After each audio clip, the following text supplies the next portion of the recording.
Dor de cabeça, cefaleia. Frequente, né?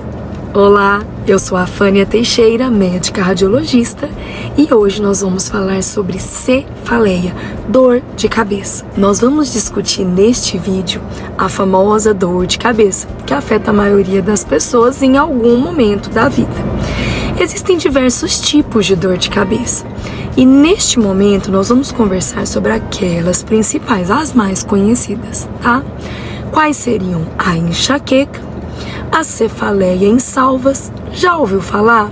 Essa eu coloquei aqui porque ela é um pouco diferente e um pouquinho mais grave. A cefaleia do tipo tensional, que é a mais comum, e a cefaleia por uso excessivo de medicação. Você tem curiosidade para saber um pouco mais sobre esses tipos de dor de cabeça? Aguarda só um pouquinho, tá? Que a gente vai falar sobre cada uma delas. Cada um desses tipos possuem características distintas que podem auxiliar na identificação e assim vai ser possível um direcionamento do tratamento para que este seja feito de forma adequada. Então, de um modo geral, a dor de cabeça ela é uma queixa bastante comum. Muitos de nós já enfrentamos essa sensação, não é mesmo? É bem incômoda, em diferentes intensidades. Olha, aquela dor de cabeça, ela também é conhecida por cefaleia e ela pode ter diferentes causas. Alguns fatores que podem desencadear episódios de dor nessa região incluem estresse, cansaço, desidratação, alterações hormonais ou até mesmo algum probleminha de saúde aí que você já tenha. Nestes casos específicos, nós estamos nos referindo à cefaleia secundária, ou seja, ela existe porque você tem uma doença que está resultando numa dor de cabeça. Então, neste caso específico de cefaleia secundária, eu fiz um vídeo separado e vou deixar aqui, tá? No finalzinho para você clicar e acompanhar melhor por lá. Se não aparecer, você entra no canal que vai estar lá, tudo bem? Então, até para a gente poder diferenciar estes dois tipos de cefaleia, primária ou secundária, é necessário a gente ressaltar aqui que cada indivíduo pode apresentar sintomas e reações diferentes. Então, é sempre recomendado buscar a orientação de um profissional de saúde para uma avaliação completa e correta, certo? Então vamos lá? Vamos falar sobre os tipos de cefaleia? Começando pela enxaqueca. A famosa enxaqueca é uma cefaleia primária episódica crônica. Meu Deus, Ave Maria, o que é isso? É aquela dor de cabeça que não tem uma causa específica. Ela acontece de tempos em tempos e de uma forma crônica, ou seja, o paciente convive com esta condição episódica de dor de cabeça que vem e vai por um tempo prolongado, até por anos. Tipicamente, os sintomas, eles se manifestam por 4 a 72 horas, ou seja, até 3 dias, e podem ser bem graves. A dor, geralmente, ela é unilateral, só que ela pode sim afetar os dois lados, certo? Ela ocorre, de forma pulsátil, tudo bem?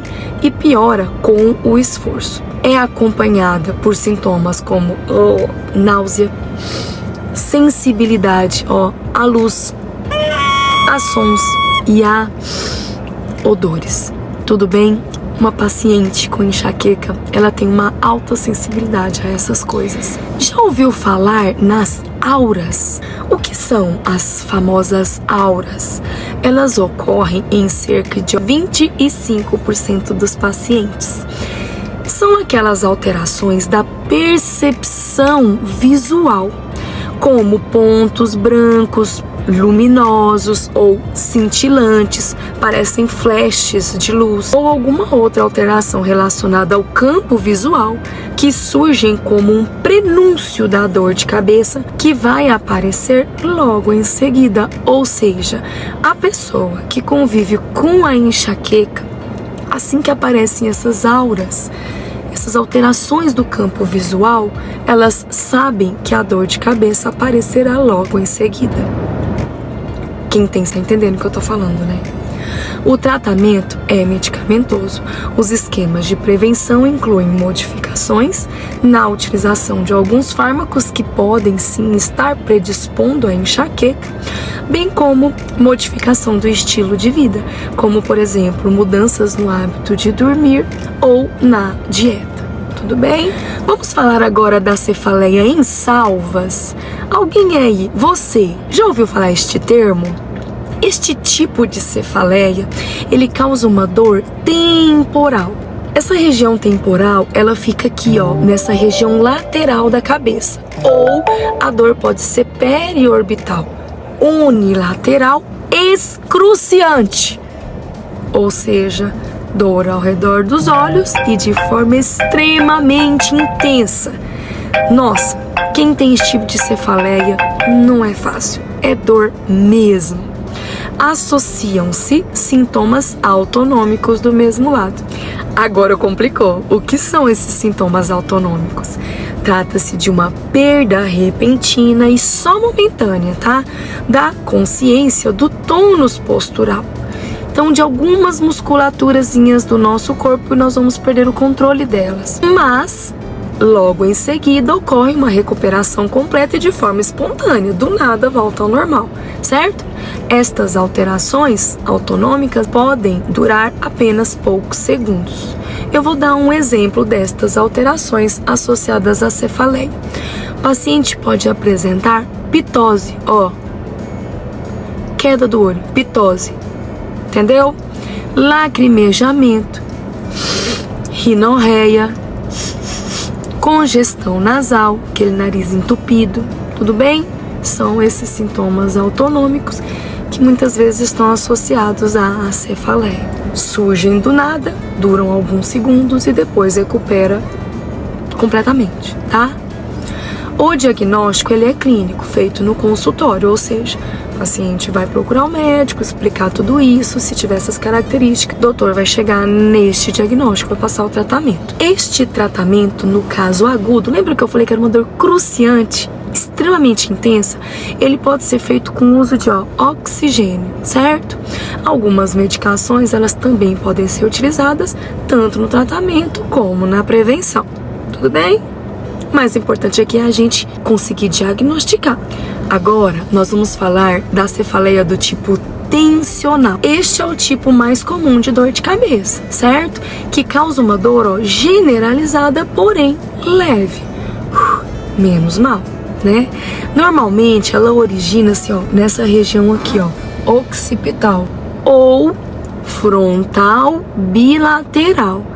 E ela pode ir de anterior para os lados e depois posteriormente difundindo-se por toda a cabeça. Esta dor é descrita como compressiva, em aperto, sem características incapacitantes, ou seja, normalmente os pacientes com este tipo de cefaleia conseguem ali manter as suas atividades de vida diária mesmo estando com dor de cabeça. Quando associado à enxaqueca, estes pacientes podem apresentar ainda náuseas, fotofobia, lembra aquela sensibilidade à luz, aos odores, aos sons? Tudo bem?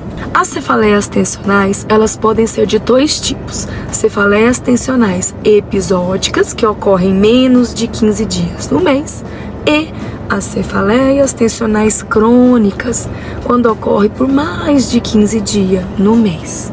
Alguns gatilhos, o que são gatilhos? Fatores que podem desencadear a dor. Pode estar relacionado com distúrbios do sono, estresse, disfunção aqui, da articulação temporomandibular, entre a mandíbula e o osso aqui do crânio, certo? Essa articulação, se tiver algum probleminha, pode sim desencadear as dores de origem tensional. Além desse distúrbio da articulação temporomandibular, também conhecida como distúrbio da ATM, nós podemos citar dor cervical, esforço ocular, normalmente relacionado a pacientes que precisam usar óculos, mas não usam.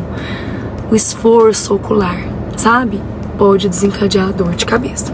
O tratamento inclui alguns analgésicos, sendo necessário algumas vezes terapia comportamental e, em alguns casos, intervenção psicológica, tá?